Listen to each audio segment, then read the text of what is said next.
Hello everyone. तो आज का जो मैच है वो राजस्थान और गुजरात का मैच है। तो हम इसका एक डिटेल्ड एनालिसिस वीडियो देखते हैं, ठीक है। तो सबसे पहले हम यहाँ पर ओपन किए। अब देखो, सबसे पहले हम जो बात करेंगे वो करेंगे वेन्यू रिकॉर्ड को लेकर।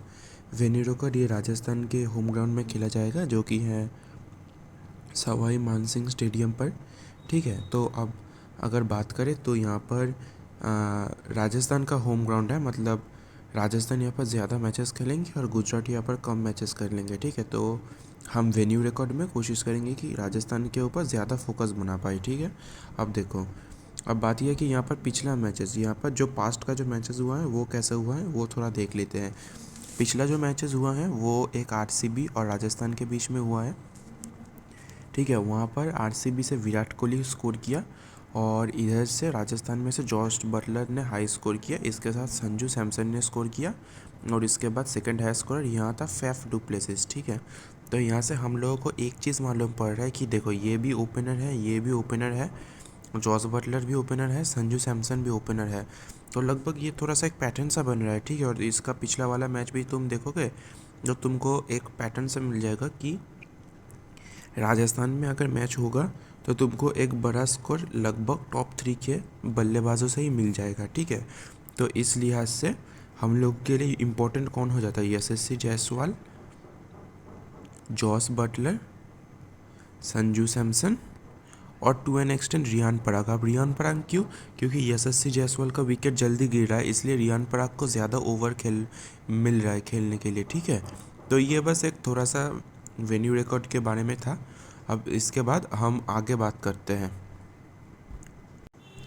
और दूसरा इसके पिछले वाला तो हमने बात किया कि आरसीबी वर्सेस राजस्थान का बात किया, ठीक है। अब हम बात करेंगे, ठीक है, इसका पिछला वाला मैच जो हुआ था वो हुआ था राजस्थान वर्सेस दिल्ली के अगेंस्ट में।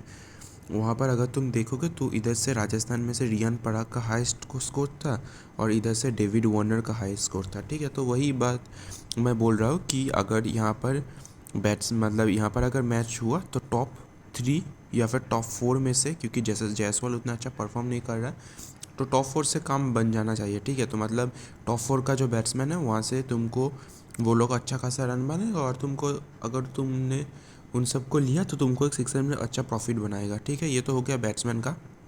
अब बॉलिंग के लिए बात करें तो हालांकि देखोगे तो आरसीबी वर्सेस राजस्थान का जो मैच था वहाँ पर टोटल में 7 विकेट गिरा था और इधर राजस्थान और डीसी का जो मैच था वहाँ पर टोटल में 10 विकेट गिरा था। तो मतलब यहाँ पर क्या 3.5 विकेट पर इनिंग्स एवरेज में और यहाँ पर 5 विकेट्स पर इनिंग एवरेज में, तो मतलब उतना अच्छा कुछ विकेट गिर नहीं रहा यहाँ पर, ठीक है। अगर 6-7 विकेट गिरता तो फिर हम समझ पाते, यहाँ से लगभग 3 से 5 विकेट गिरता है हर इनिंग्स में। तो इस हिसाब से अगर बोले तो बॉलर्स को उतना विकेट मिल नहीं रहा इस स्टेडियम पे, ठीक है। पर इधर से विकेट कौन ले सकता है? राजस्थान से अगर एक बॉलर विकेट ले सकता है वो होगा युजवेंद्र चहल। ये इसका पर्सनल क्या कहते हैं, पर्सनल क्वालिटी है, ठीक है। मतलब बहुत ही अच्छा बॉलिंग करता है और इसका यूज़ थोड़ा संजू सैमसन डेथ में भी करता है, इसलिए क्या होता है इसको बैट्समैन अटैक करने जाता है और वो विकेट फेंक देता है, ठीक है। तो ये ओवरऑल हो गया मतलब इस आईपीएल में राजस्थान के पिच में जो मैचेस हुआ था उसके रिगार्डिंग, ठीक है। अब आगे बात करते हैं वेन्यू स्टैट्स, ठीक है। राजस्थान का प्लेयर का वेन्यू स्टैट्स कैसा है और उसके बाद हर एक प्लेयर का डिटेल्ड एनालिसिस करेंगे, ठीक है। तो बने रहना इस वीडियो में। तो सुनो, तो क्योंकि यहाँ पर अगर बैट्समैन में से बोले तो हम हमारे लिए इस स्टेडियम पर टॉप 4 इम्पॉर्टेंट है, ठीक है। तो सबसे पहले हम देखेंगे बटलर का इसका एक बहुत ही अच्छा वेन्यू रिकॉर्ड है। पिछले मैच में बटलर एक सेंचुरी भी मार के आ रहा है, ठीक है। तो पिछला मैच जो था वहाँ पर इस स्टेडियम पर बटलर का एक सेंचुरी है, तो बटलर का वेन्यू रिकॉर्ड अच्छा है। जायसवाल का थोड़ा वेन्यू रिकॉर्ड यहाँ पर मतलब उतना अच्छा नहीं है, ठीक है। इसका बस सिर्फ 29 का एवरेज है और 12 इनिंग्स में शायद 2 ही 50 है, ठीक है। उसके बाद है सैमसन, उसके बाद आता है कौन? संजू सैमसन। सैमसन का भी वेन्यू रिकॉर्ड अच्छा है, कुछ लगभग 37 का एवरेज है। और आता है रियान पराग का वेन्यू रिकॉर्ड उतना अच्छा नहीं मिलेगा तुमको, क्योंकि पहले ये lower down the order batting करता था, अब ये नंबर 4 पर खेल रहे हैं। तो इसके लिए वेन्यू रिकॉर्ड उतना इंपॉर्टेंट नहीं है, पर इंपॉर्टेंट इसका क्या है, इसका है फॉर्म। और फॉर्म तीनों का भी अच्छा है, पराग का भी अच्छा है, सैमसन का भी अच्छा है और बटलर का भी अच्छा है, ठीक है।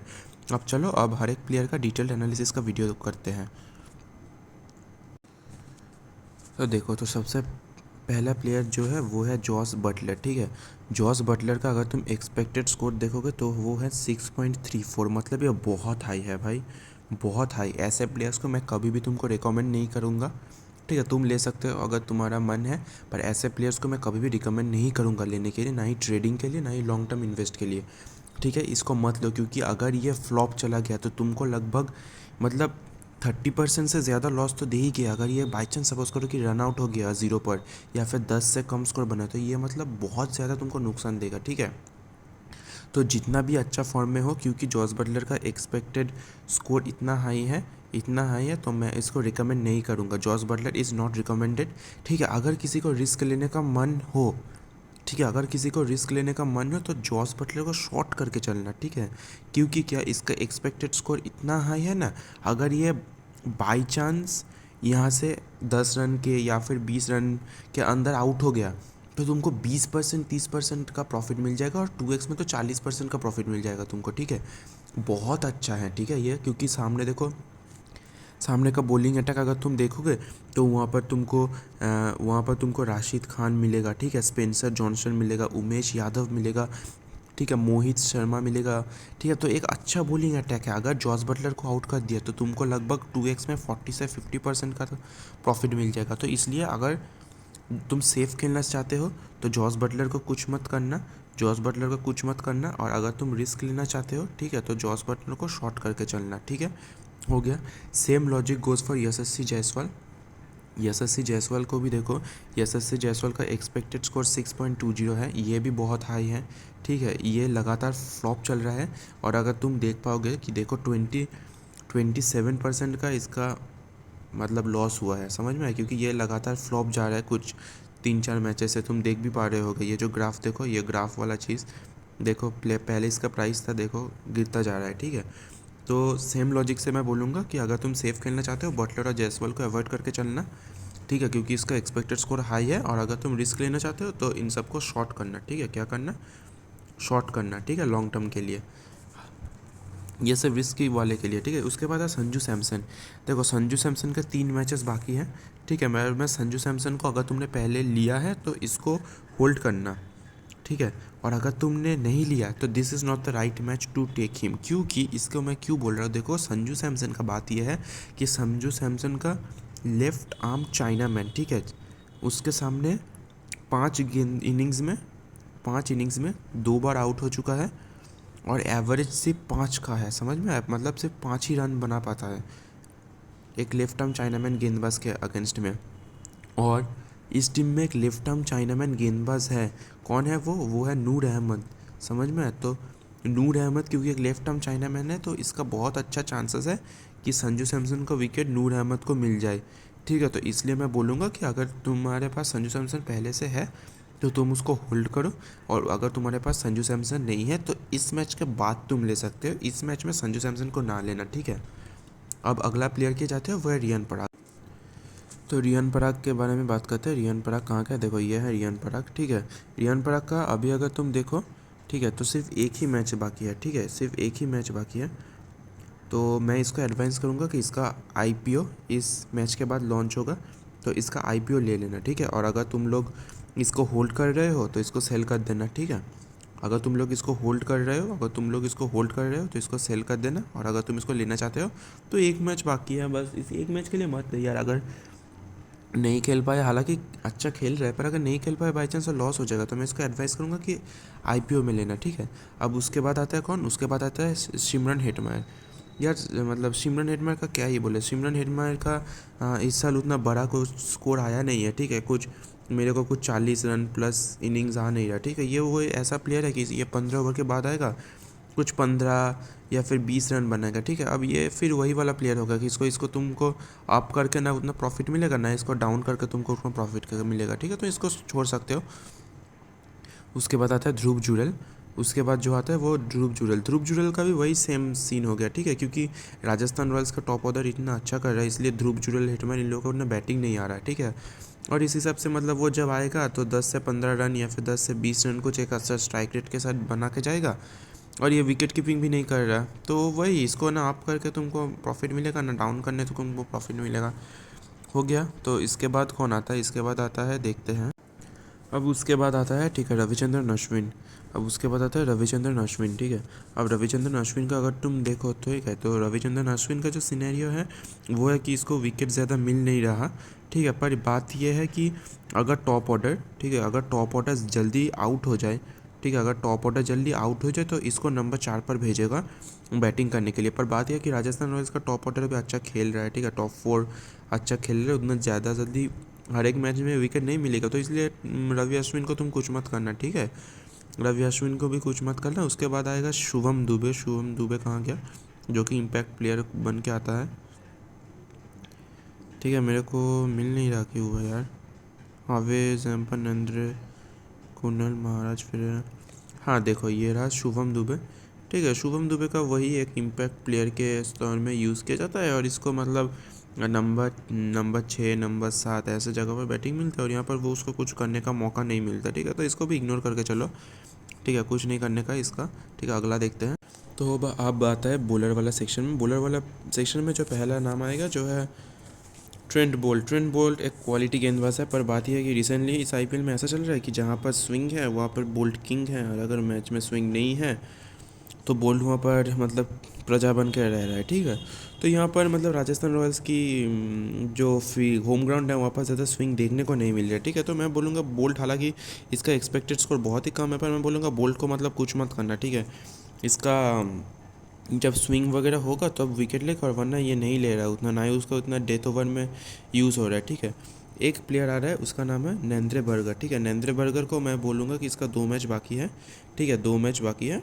तो नरेंद्र बर्गर को तुम अप कर सकते हो, ठीक है, क्योंकि ये बंदा शुरू में भी बॉल करता है, ये बंदा डेथ में भी बॉल करता है 1 ओवर, ठीक है। तो नरेंद्र बर्गर को तुम अप कर सकते हो। इसके बाद जो आएगा वो होएगा आवेश खान।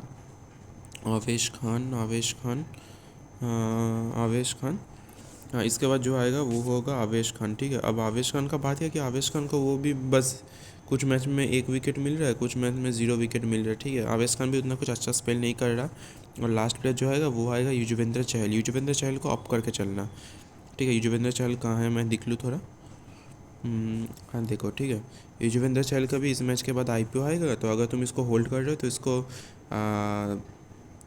इस मैच के बाद सेल कर देना, ये भी ऑटो सेल ही हो जाएगा। और अगर तुम होल्ड नहीं कर रहे हो तो इसका आईपीओ आने के बाद बाई कर लेना, ठीक है। इसका आईपीओ आने के बाद मैं बाई कर लेना, 1 मैच के लिए बाई मत करना। अगर गलती से विकेट नहीं लिया बाई चांस तो तुम्हारा लॉस हो जाएगा। तो अभी मैं एक बार बोल देता हूँ क्या करना है, ठीक है। बटलर को इग्नोर करके चलो, बटलर को इग्नोर करके चलो, और अगर तुम रिस्क लेना चाहते हो, ठीक है, तो इसको शॉर्ट कर देना, ठीक है। जायसवाल को भी इग्नोर करके चलो, अगर रिस्क लेना चाहते हो तो इसको शॉर्ट कर देना। सैमसन को तुम क्या करना, सैमसन को तुम लोग अप करना, ठीक है, सैमसन को अप करना, ठीक है। पर इस मैच के बाद करना, ये बंदा खेल नहीं रहा। शुभम को कुछ मत करना, ठीक है। चहल को क्या करना, चहल का आईपीओ बाई करना, ठीक है, चहल का आईपीओ बाई करना। पवेल खेल नहीं रहा, फेरेरा खेल नहीं रहा, महाराज खेल नहीं रहा, कुणाल खेल नहीं रहा। उसके बाद रियान पराग है, रियान पराग का तुम लोग आईपीओ बाई कर लेना इस मैच के बाद, ठीक है। उसके बाद हेटमैन को कुछ मत करना, प्रसिद्ध नहीं, खोले कैडमल नहीं, जूरल को भी कुछ मत नहीं, नरेंद्र को अप कर लेना, ठीक है। जैम्पा को नहीं खेल रहा, अश्विन को भी कुछ मत करना, सैनी को भी कुछ नहीं, संदीप शर्मा खेल नहीं रहा, बोल्ट को भी कुछ मत करना, ठीक है, बोल्ट को भी कुछ मत करना, कुलदीप सेन को भी कुछ मत करना, आवेश खान को भी कुछ मत करना, ठीक है। तो ये हो गया राजस्थान रॉयल्स के बारे में से। तो इधर से जो पहला प्लेयर आएगा वो होगा शुभमन गिल, ठीक है। बाप शुभमन गिल का देखो एक्सपेक्टेड स्कोर, ठीक है, बहुत ही हाई है, तो मैं इसको बोलूँगा कि इसको इग्नोर करके चलना, ठीक है। इसका एक्सपेक्टेड स्कोर बहुत ही हाई है, और सेम लॉजिक, अगर गलती से फेल हो गए 1-2 मैचेस तो तुमको ओवरऑल मतलब लॉस ही मिलेगा, ठीक है। उसका अगला प्लेयर जो है वो है साई सुदर्शन। साई सुदर्शन ये एक ऐसा बंदा है, तो अगर तुम देखोगे तो मेरे को शायद अभी तक आईपीएल के इनिंग्स में एक भी 10 से स्कोर नहीं बना है, ठीक है। और ये कैसा प्लेयर है, इसका 25 से 30 रन तुमको सेफ है, और ये लगभग अगर सेट हो गया तो इतना जल्दी विकेट भी नहीं फेंकता। तो मैं बोलूँगा साई सुदर्शन को अप करके चलना, ठीक है। साई सुदर्शन एक अच्छा प्लेयर है, अगर तुम साई सुदर्शन को होल्ड कर रहे हो तो साई सुदर्शन को होल्ड करना, और अगर नहीं कर रहे हो तो इसको अप करके चलना, ठीक है। उसके बाद केन विलियमसन क्योंकि इंजरी से लौट रहे हैं, तो केन विलियमसन उतना अभी तक उतना अच्छा इनिंग्स आया नहीं है। 2 बार जो बैट किया उसका एक अच्छा इनिंग्स आने दो, इस मैच में अगर आया तो अच्छा है, उसके बाद हम इसके ऊपर विचार करेंगे। उसके बाद जो है वो बैट किया था BR शारद ने, ठीक है। वो कहाँ गया Sharath, wicket keeper wicket keeper wicket keeper, खैर मिल नहीं रहा मेरे को, पर मैं बोल रहा हूँ कि इसके बाद अगला जो बैट किया वो आया था BR शरत करके कुछ नाम है, ठीक है। उसका मैं बोलूँगा कि उसको इग्नोर करके चलना सिंपली, ठीक है। अभी तक कुछ खेला नहीं है और इसके बारे में ज़्यादा कुछ मालूम भी नहीं है, ठीक है, कैसा परफॉर्म करेगा एक्सेट्रा, तो इसको इग्नोर करके चलना, ठीक है। उसके बाद जो अगला प्लेयर है वो है, उसके बाद जो अगला प्लेयर आएगा वो होगा विजय शंकर, ठीक है। विजय शंकर भी उतना कुछ अच्छा कर नहीं रहा भाई, विजय शंकर को सिंपली इग्नोर करो। उसके बाद जो अगला प्लेयर आएगा वो आएगा तेवातिया, ठीक है। तेवातिया का कहाँ पर है तेवातिया, हाँ देखो ये है तेवातिया। तेवातिया का बात यह है कि ये इसका एक्सपेक्टेड स्कोर है 4.89 और इसका बात यह है कि जब जब गुजरात फर्स्ट बैट करेगा या फिर सेकंड बैट करेगा तो तेवातिया का वो वही लास्ट के 3 ओवर में, मतलब जब 18 से ज़्यादा कम बॉल बाकी है तो इसका बैटिंग आ जाएगा और ये मतलब लगभग अच्छा कर रहा है 25 से 30 रन। तो मतलब ऐसा कुछ एडवाइस नहीं है, पर अगर तुम रिस्क लेना चाहते हो, तो इसको अप करके चलना, ठीक है। हालांकि इसका कोई गारंटी नहीं है कि इसको हर मैच में बैटिंग मिलेगा, ठीक है। बस अगर तुम सिर्फ रिस्क लेना चाहते हो, हालांकि मैं एडवाइस करूँगा कि इसको मत लो यार, रिस्क वेस्क क्या छोड़ो और दूसरे प्लेयर पर देखेंगे। उसके बाद आते हैं, ठीक है, उसके बाद आता है रशीद खान, उसके बाद आता है रशीद खान, ठीक है। उसके बाद आता है रशीद खान। रशीद खान को वही ले रहा है यार, मतलब हर मैच में 1 विकेट 2 विकेट करके ले रहा है, ठीक है। तो रशीद खान को तुम अप करके चल सकते हो, इससे मैं ज़्यादा प्रॉफिट की तो उम्मीद नहीं कर रहा, पर अप करके चल सकते हो, अच्छा खासा प्रॉफिट तुमको मिल जाएगा। उसके बाद आता है नूर अहमद। देखो नूर अहमद का वो बात है कि नूर अहमद को इसका IPO आएगा अगले मैच में, तो नूर अहमद का IPO अगले मैच में बाई कर लेना, ठीक है। क्योंकि नूर अहमद अच्छा गेंदबाजी कर रहा है। जब रशीद खान और नूर अहमद दोनों एक साथ क्या हो रहा है ना कि रशीद खान और नूर अहमद दोनों देखोगे मिडिल ओवर्स में रशीद खान और नूर अहमद दोनों एक साथ गेंदबाजी कर रहे हैं, तो लोग रशीद खान को उतना अटैक नहीं कर रहा है क्योंकि ये एक बहुत अच्छा क्वालिटी स्पिनर है, तो नूर अहमद को अटैक करने जा रहा है। नूर अहमद को जब अटैक करने जा रहा है तो इसको विकेट मिल रहा है, ठीक है। तो इसलिए मैं बोलूँगा कि इस लॉजिक से नूर अहमद है भी अच्छा गेंदबाज, इसका एक्सपेक्टेड स्कोर भी कम है, तो नूर अहमद को तुम लोग अप करके चलना, ठीक है। उसके बाद अगला प्लेयर जो है वो उसके बाद अगला प्लेयर उसके बाद अगला प्लेयर जो है वो हो जाए दर्शन नलकंडे, ठीक है। दर्शन नलकंडे ने उतना कुछ खास किया नहीं, हाँ पिछले मैच में इसने थोड़ा अच्छा बॉलिंग किया, बस उसके अलावा उतना कुछ किया नहीं, ठीक है। Same goes for Umesh Yadav ने भी कुछ किया नहीं, हालांकि इसका एक्सपेक्टेड स्कोर बहुत ही कम है, पर फिर भी मैं बोलूँगा कि इन सबको इग्नोर करके चलो। स्पेंसर जॉनसन ने भी उतना अच्छा कुछ किया नहीं, हाँ इस बंदे, ठीक है, ध्यान से देखो मोहित शर्मा, ठीक है। मोहित शर्मा को अप करके चलना, क्योंकि बात यह है कि गुजरात टाइटंस का डेथ ओवर का गेंदबाज है मोहित शर्मा, गुजरात टाइटंस के लिए डेथ ओवर्स में गेंदबाजी कर रहा है, ठीक है। तो इसको हाँ पिछले मैच में हालांकि विकेट नहीं लिया, पर ये 1 से 3 विकेट हर मैच में मार रहा है, ठीक है। तो मोहित शर्मा को अप करके चलना, और उसके बाद कौन है, उसके बाद और कोई है ही नहीं, ठीक है। इसका हर एक ये इसके लोग कवर कर लिया, ठीक है। तो गुजरात को मैं एक बार समराइज़ कर दे रहा हूँ, गिल को इग्नोर,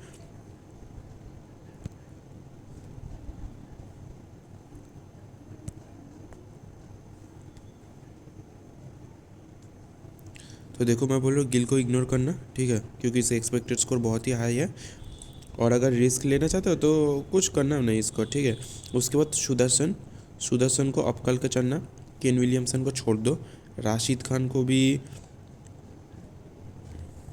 राशिद खान को अप करके चलना, ठीक है। अगर तुमको रिस्क लेने का मतलब ज़्यादा पैसा है तो राशिद खान को अप करके चलना, ठीक है। उसके बाद है शामी खेल नहीं रहा, वेट खेल नहीं रहा, अजमत उमरजाई भी पिछले मैच शायद खेला नहीं, ठीक है।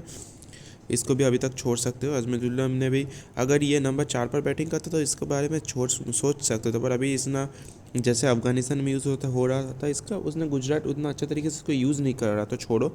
मिलर खेल नहीं रहा, शंकर छोड़ो, संदीप वेटे छोड़ो, लिटिल छोड़ो, किशोर छोड़ो, सुशांत आर्मीन्स मानव, रिद्धिमान साहा, मनोहर तेवतिया को मैंने बोला तेवतिया को छोड़ दो यार, इसको कुछ जयंत दिए। नूर अहमद को अप करके अगर तुमने ख़रीदा है तो अच्छा है, और नहीं है तो इसका IPO बाई कर लेना। मोहित शर्मा का अप बर करना, स्पेंसर नहीं, त्यागी नहीं, नलकंडे नहीं और उमेश भी नहीं, ठीक है। तो आई होप कि ये वाला मैच तुम सबका अच्छा गया होगा, और मैंने इसको डेली ट्रेडिंग, जो लोग डेली ट्रेडिंग करते हैं उसके बारे में बताया और लॉन्ग टर्म इन्वेस्टमेंट के लिए भी बताया, ठीक है। तो आई होप कि तुम सबको बहुत हेल्प मिलेगा, तो keep watching and keep supporting रुपया पैसा।